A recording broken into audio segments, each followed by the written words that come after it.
So what's up, guys? Joe here, budgetboss.ca. I am live on IG, so just if you're following me on IG live right now, you can go to Facebook later and check out the post. It's kind of hard to keep up because I'm going to be showing things on my computer screen. So if you don't follow me on Facebook, follow me on Facebook. You should do that. So I am today going to be talking about budget creation. So for the next 6 weeks, as I mentioned yesterday, I'm going to be going over things that you can do to make your finances better during this down period, during this scary period of the COVID crisis. I am talking about budget creation today. So what I want to do is actually go over the need for the budget, how to make a budget, and basically what you can do to get your basic finances intact. Now, obviously, the site is called Budget Boss, so budgets are very important to this process. My 7-step retirement process, step 1 is the budget. You got to get your budget intact. You got to get it in order. So today, what I want to do is help people create a budget. And tonight at 7 p.m., I'm going to be going live to answer questions and live go over how to create a budget. So first things first, why do we need a budget? Very simple, because you don't know what's coming in and going out unless you have a budget. So I'm going to go over the importance of why you need a budget right now. So let's jump into a post I released on August of 2017 of why you should have a dedicated budget. So the biggest thing about it is that people always have this idea of money, that money is infinite. It is not. Money is finite. You only have X amount of money. So if you're spending your money unwisely, it's hard to get that back. Now, of course, we're starting to realize this right now when people are actually out of work. And then they're maybe looking back about a month ago when they bought something they shouldn't have bought, right? So money is finite. It's a valuable resource. You need to put your money in the places that will help you handle your day-to-day life and help you with your future. The next big part about the budget is that debt is infinite and it can be very damaging. So your money is finite, your debt is infinite. Debt can beget debt, and debt perpetuates more debt. If you have $1 and you spend $1, your dollar is gone. If you have $1 and you put it into debt, that dollar multiplies. That debt dollar multiplies. So debt can be very damaging and it's infinite. So you want to make sure that you're actually not accumulating debt, and that starts with the budget. The next part is goals. They require planning, and the planning is the budget. So if you have goals, and I'm going to be going over goals and how to set proper money goals over the course of the next month, as well as investment goals and stuff like that. So goals require planning. The planning is the budget. You need to be able to dedicate money every month to your goals, and that's an important thing. And it shows you where you're going wrong. So if you're spending money in places that you shouldn't be spending money on, you're going to see that with the budget. So that, in my mind, is an important reason why you need a budget. So what I want people to do right now, and I'm going to put all these links are going to be in the caption for this post, which will be released right about noon on Facebook and Instagram or IGTV and Twitter and all the places. So LinkedIn as well, if that's where you're at. This is the combo expenses worksheet download. So lots and lots and lots of people, hundreds of people have downloaded this worksheet. I created the worksheet. So what I want people to do is actually go in, download the worksheet, make sure that they can use it. It's an important thing. Your email, you enter your email, and then I respond back and send you the worksheet. So get the worksheet. If you don't have a dedicated budget, this simple Excel spreadsheet will help you out. It is actually, I'm quite proud of it. It's dynamic. It helps you go into it and go over all the details. All you have to do is go to the bottom, click download your free worksheet today.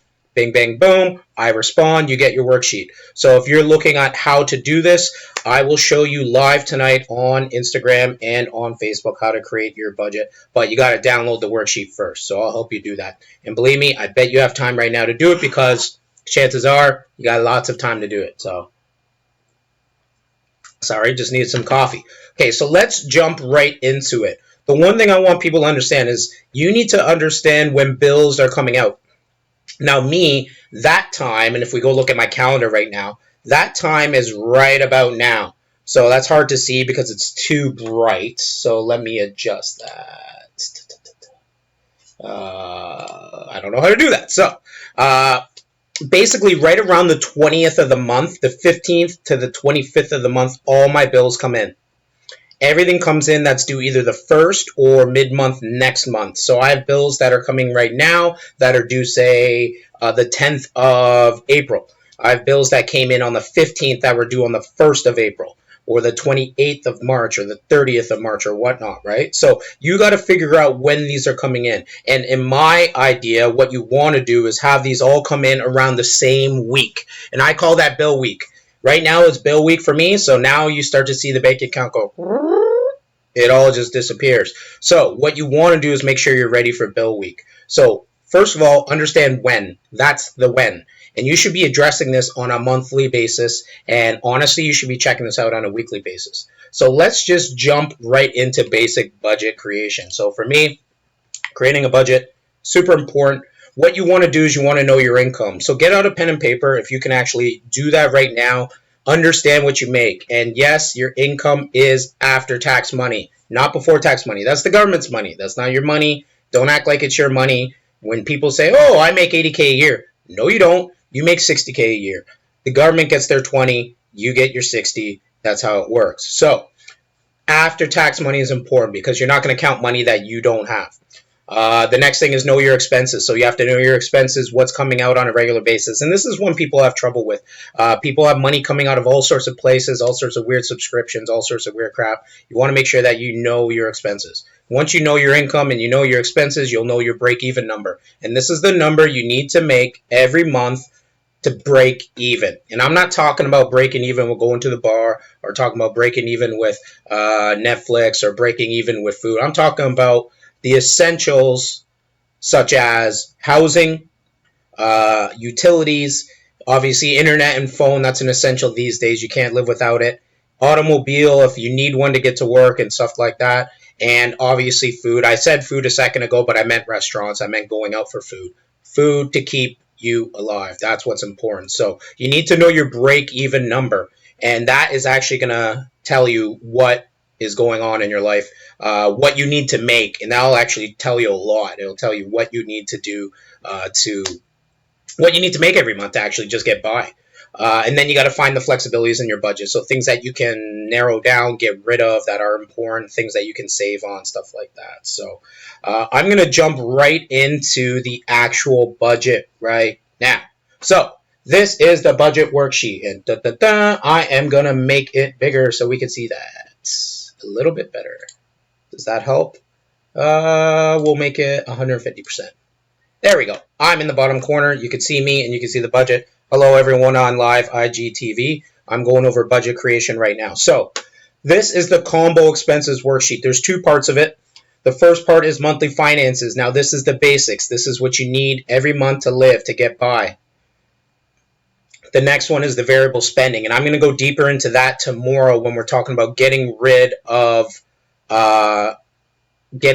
things on your budget that you can get rid of. Now, on IGTV, Tina, you don't see anything because this is going to be posted live on Facebook. So if you go and you like me on Facebook, you can check it out. It's going to be posted live or posted on Facebook right about noon. So you'll see it all then.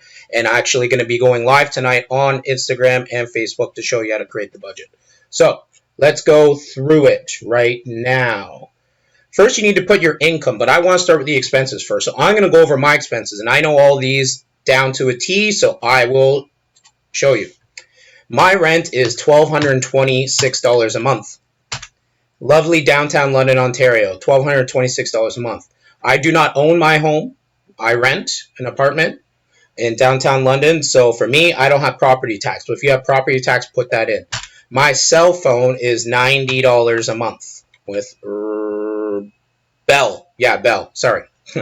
I do not pay gas, but I do pay hydro. My hydro averages about $100 a month. It's a little bit more in the summer and a little bit less in the winter. It's usually around 70 in the winter and then 120 or so in the summer. I would say it averages about 90, but I'm going to average up to 100. Reason being is you always want your expenses to average up more than they are, because and you want your income to average down less. So you round down with income, you round up with expenses. Reason being is the only outcome with that is that you have more money than you think, and that's a good thing.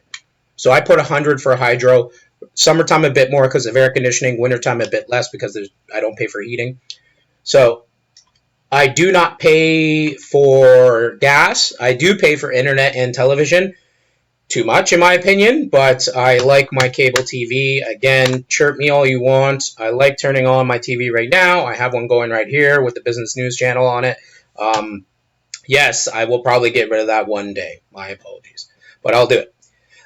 So home insurance, I do not pay home insurance because I rent, but what I do pay is renter's insurance, and that is $40 a month. Okay, so it's home insurance or renter's insurance. You put that in right there. Okay. So what as well, we have transportation. I have a car loan, but I do spend money on fuel every month. I would say on average I spend about $200. Again, if you don't know this, bring up your online banking. Look at your online banking in terms of what you spend on a monthly basis on fuel. If you spend $80 one week, zero the next, 80 the week after, you're averaging $40 a week, 160 a month. I would say I spend about $200 a month this week and last week. Obviously a lot less because we're not going anywhere. That's the way it is. Cab, bus, I don't spend any on that. My insurance is stupid expensive. I spend $250 a month on that. I don't like it. Now, in terms of maintenance, I would say I probably spend about $100 a month. Yes. Okay, so I'm going to answer a quick question for Tina in terms of coronavirus options. So later in the post, I'm going to talk about that.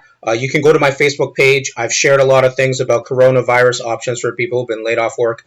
Child benefit, because I know, Tina, you just had a kid. So you are going to get more in terms of your child tax benefit, which is good. And then there's EI supplements and stuff like that. But I'm going to be going over that as well. And if you don't know, you can go to my Facebook page, Tina, and check that out.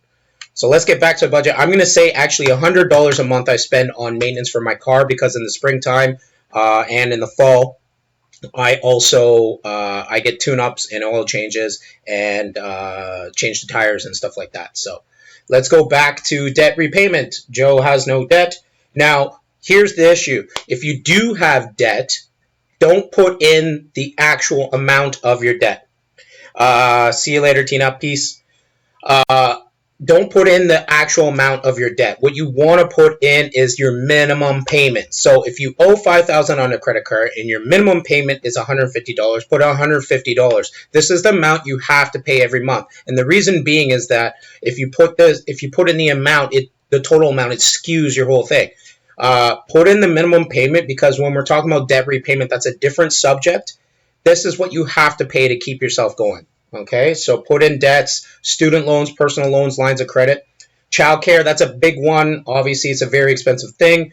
Housekeeping, in my opinion, unless, I don't know why you would pay for housekeeping, but unless you're a super busy person and you can't clean your own home, and it's an expense that you added in, good stuff. So in terms of healthcare, that's prescriptions, that's stuff like that, gym membership, blah, blah, blah. Food, I probably spend about, again, I would say it's expensive for me. I buy expensive food, so it's $600 a month for me. In terms of saving, I put $200 a month into my TFSA, and my emergency fund is fully stocked, so I don't put anything into that, and I don't contribute to an RSP. So what do we have here? Expenses. This right here is expenses. So $3,006 a month I need to make. That is the break-even number. Break-even number. Learn that term. Break-even number. So the break-even number is important because the break-even number is all your expenses that you have per month. All your expenses that you have per month that are essentials. I must spend money on food. I gotta have my car to get around. I have my insurance. I have maintenance that comes up on the car. If you look, the percentages that come in, that is how much you're spending on a monthly basis. If you look, the ideal percentages. So what's important about it is that you are actually keeping track. So at the top, you can put your name. You can actually save as and then use it again for the next month. So download the worksheet, check it out, because that is your bare bones expenses per month. Now, I'm not going to put my income because, quite frankly, it's none of your business. But for me, if I were to say make $4,500 net a month, that would mean that I have almost $1,500 in excess money per month, right? Now, if you look at, and I will adjust that, if you look at the actual percentages that show up here, housing is 36% if I made that. Transportation, 12%, only saving 4% of your income. Miscellaneous is 13%, right? So when we look at this, you have to see how much, and that's why these percentages are huge. If you look at the ideal percentages, 35 for housing, I'm about there. Transportation, I'm less than. Savings, I'm less than. Debt repayment, I'm less than. And miscellaneous, I am far less than. Now, the one thing about it, if you find yourself broke on a monthly basis or struggling to get by, and you see you have $1,500 every month, where's all that money going? That's the big X factor. We don't know. Where that is going is in this worksheet, the variable spending worksheet. This is the stuff that fluctuates month to month, that goes through it every month, where you're actually spending more money than you make, and that's an important thing to look at. And that's where we're going to go at tomorrow. But this worksheet, the monthly finances worksheet, I use it religiously with my clients. I want them to use it, and you can adjust it. You can see where you're spending too much money, and that's where the percentages come in. You can see if you're not saving enough. I'm not saving enough into my investment accounts right now. And the reason being is because I'm investing a lot of money into my business. But I know that I want to get to the goal of saving at least 10% of my income into putting into savings and investments. And that's what I know. That's a goal of mine to achieve. But the reason being is because now my business requires a lot of capital and a lot of things that I'm investing back into my business. That's kind of where I'm at with that right now. In terms of miscellaneous spending, I know for a fact that miscellaneous spending, I spend more than that. I don't spend money on childcare, housekeeping, healthcare. Once in a while I have to buy a prescription. That's about it, like $15 copay or something like that. But food, I know on actual food. Now, where it does get spent, though, is variable. That's the big one, right? So, and if you look, it pre-populates your total income in the variable spending worksheet. Sorry, I'll slide down.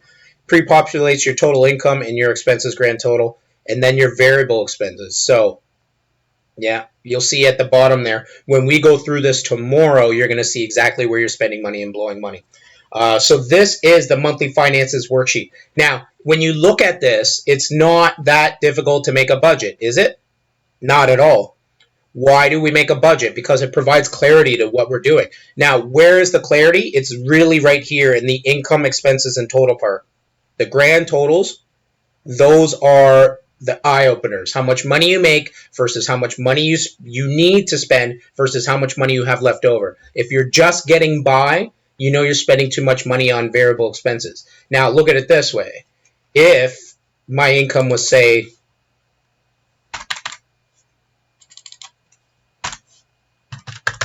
$3,200 a month, we got some major issues there. Major issues there. That means we only have a $200 buffer. Major issues there. Now, here's where it gets even worse.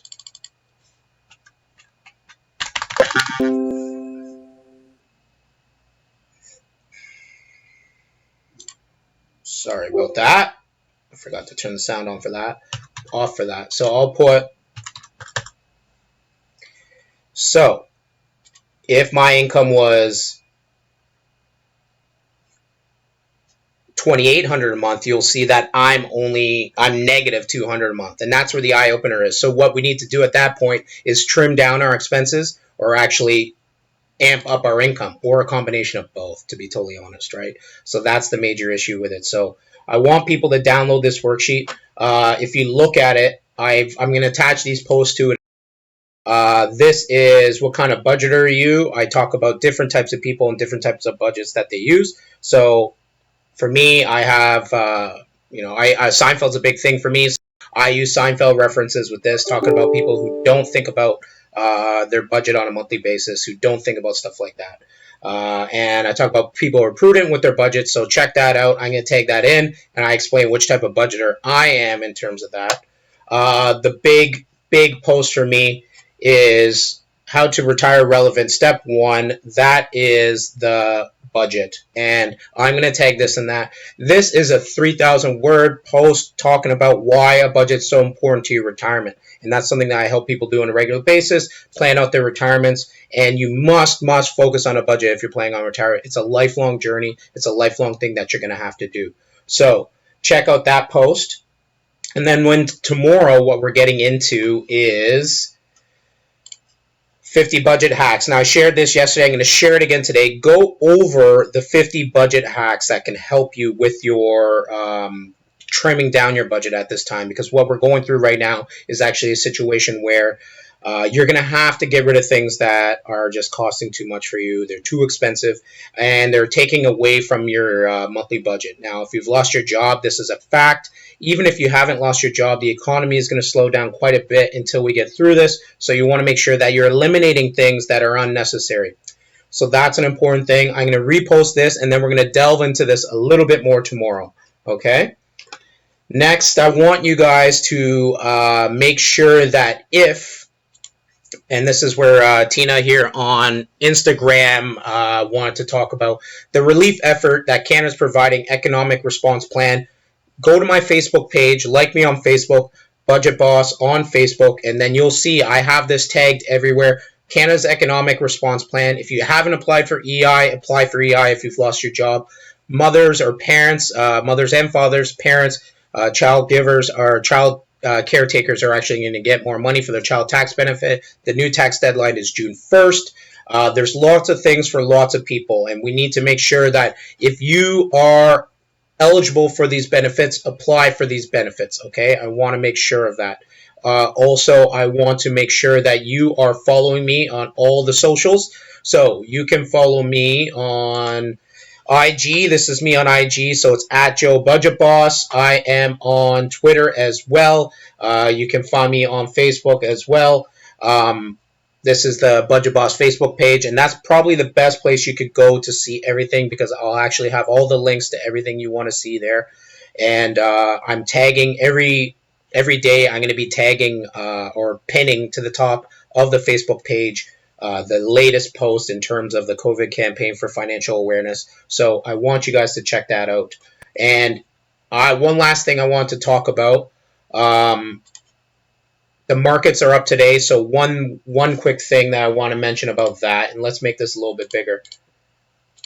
So if we look at the markets, this is what's going on right now. I'm not going to delve into this deep because I'm going to go deeper into this. So the Dow Jones is up 1,400, TSX 750, S&P 500, 150, and the NASDAQ almost 400. We're looking at about a 5% gain for all these indexes. Now here's the issue. If you move your money into cash, your investment money into cash, or scale down the aggressiveness of your investment, or put it into GICs, or put it into bonds, you're losing out on this growth. And this is what I want people to understand, is that do not panic. I'm not going to delve into this deep today because I'm going to get into it deeper as the weeks go on, but do not panic and shift your money into cash if you are in equities. If you're in mutual funds, index funds, ETFs that are mimicking the market right now, or are involved in stocks, equities, do not shift it into cash. Reason being is because if you did that yesterday, you're missing out on today's growth. Please, before you do something like that, message me, message your financial advisor. Make sure you're not doing that, because this is huge. And this is where we're seeing down in the market. Now a day like today where it's up, we're not back to where we were. But if you missed today, you missed the growth. So you don't want to miss the days like this. And this is what's important. I'm not saying we're out of the woods. I'm not saying we're doing amazing, because we're not. But what we are is we're up 5%. So if we're down 35%, now we're up 5%, that means we're only down 30. And if you lose this 5%, and then if it goes up again tomorrow, if they come out with a cure for this, or a response to this, or they find out that treatment's going well and we hit the tip of the iceberg in terms of the virus, then you're going to miss out on a lot of growth. You got to remember that the market's based on emotion. So if emotions are good, the market goes up. You can't guess when that is, and neither can I. So you want to stay in if you're in. If you're out, you might want to get in. You might not, though. That's a different question. But if you're in, you got to stay in. Do not scale down your aggressiveness right now because you're going to miss out on a day like today. And that to me is important. So again, check us out on Facebook. I will go right now and show you that you can email me at Joe Budget Boss is the socials. You can shoot me a DM there, or Joe at budgetboss.ca is the email. Shoot me an email. I'm tagging all the links that I had in here, every post, and the download for the monthly finances worksheet is going to be in here as well. So I want you guys to take a look at that. Tonight at 7 p.m. I'm going to be going live and taking questions in terms of budget creation. Okay? So have a great day. Make sure to keep your social distances. Make sure that you're actually staying home if you can. And again, we're on lockdown mode, so there's no point in not staying home. So have a great day, bosses. Peace.